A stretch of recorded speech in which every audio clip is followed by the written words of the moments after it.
Guys মই বিপুল তালুকদাৰে মোৰ ইউটিউব চেনেলত সকলোকে স্বাগতম জনাইছোঁ আৰু আজি ভিডিঅ'টো মই ঘৰৰ পৰাই আৰম্ভ কৰিছোঁ। আজি মই এখন বিয়ালৈ যাবলৈ ওলাইছোঁ। এয়া মই নতুন কাপোৰ পিন্ধিছোঁ। আজি মই এখন বিয়ালৈ যাবলৈ ওলাইছোঁ আৰু বিয়াখন হৈছে পোহন বিয়া, যিখন বিয়া হয়তো বহুতে গম নাপায়, বহুতে হয়তো নাজানে আৰু সেই বিয়াখন আজি মোৰ চেনেলৰ জৰিয়তে আপোনালোকে এই বিয়াখন কিছু দৃশ্য হ'লেও আপোনালোকে উপভোগ কৰিব পাৰিব। এই বিয়াখন হৈছে মা কামাখ্যা দেৱী মহাদেৱ শিৱই পুহ মাহত বিয়া কৰায় আৰু সেই বিয়াখনৰ নাম হৈছে পোহন বিয়া। আৰু এই পোহন বিয়াত কেনেকুৱা ধৰণৰ প্ৰস্তুতি চলাইছে, কেনেকুৱা ধৰণৰ সজাই পৰাই তুলিছে, মই তাৰে কিছু দৃশ্য আপোনালোকৰ মাজলৈ লৈ যাবলৈ চেষ্টা কৰিম। ভিডিঅ'টো দীঘলীয়া হ'ব, ভিডিঅ'টো ধামাকা হ'ব। আপোনালোকে ভিডিঅ'টো শেষলৈ চাই থাকিব আৰু আমি পলম নকৰি এতিয়া আমি মা কামাখ্যা দেৱীৰ মন্দিৰলৈ যাবলৈ ওলাইছোঁ আৰু তাতে সকলোখিনি দৃশ্য আপোনালোকক দেখাবলৈ চেষ্টা কৰিম। তেনেহ'লে আহকচোন, পলম নকৰি আমি ভিডিঅ'টো আৰম্ভ। মন্দিৰৰ মেইন গেট হয়। এতিয়া আমি কামাখ্যা মন্দিৰলৈ গৈ আছোঁ। আপোনাৰ মেইন গেটখন দেখাইছোঁ বা আমি কামাখ্যা মন্দিৰলৈ এতিয়া গৈ আছোঁ।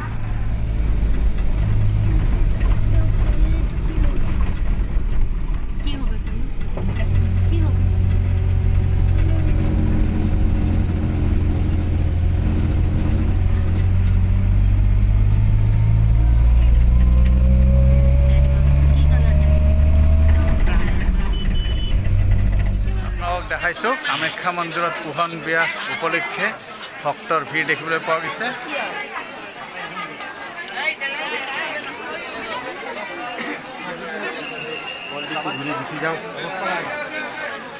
বহুত ভক্তৰ ভিৰ দেখিবলৈ পোৱা গৈছে। চাওক, মই আপোনালোকক সম্পূৰ্ণ দৃশ্যাংশ মোৰ দেখাবলৈ চেষ্টা কৰিম। মন্দিৰ হয়, গণেশ মন্দিৰৰ ভিৰ দেখিছেনে? এয়া গণেশ মন্দিৰ হয়।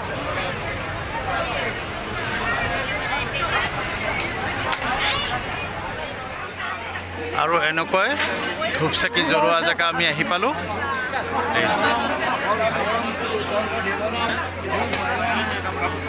চাওক কিমান ধুনীয়াকৈ পোহন বিয়াত সজাইছে। ভক্তৰ ভিৰ, বহুত ভক্তৰ ভিৰ দেখিবলৈ পোৱা গৈছে। চাওক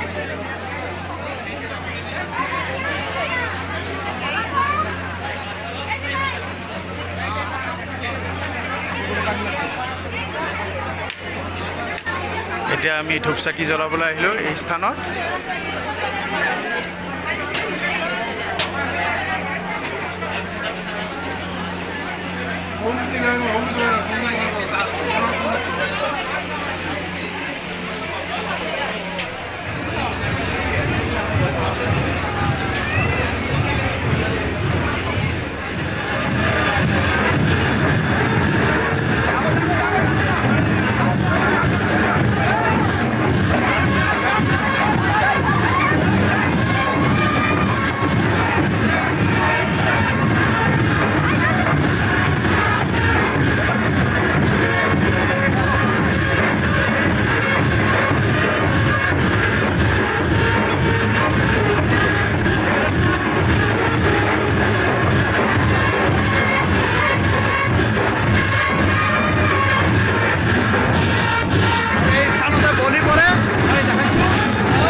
মই আপোনালোকক দেখাবলৈ চেষ্টা কৰিছোঁ।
মন্দিৰৰ পোহন বিয়াৰ কিছু দৃশ্যাংশ আপোনালোকক দেখালোঁ। যদিহে আপোনালোকে এই দৃশ্যাংশসমূহ চাই ভাল পাইছে তেনেহ'লে লাইক কমেণ্ট শ্বেয়াৰ আৰু যিসকলে নতুনকৈ ভিডিঅ'টো পাইছে তেখেতসকলে যেন চেনেলটো ছাবস্ক্ৰাইব কৰি লয়। ইমানতে মই মোৰ ভিডিঅ'টি সামৰণি মাৰিছোঁ। ধন্যবাদ।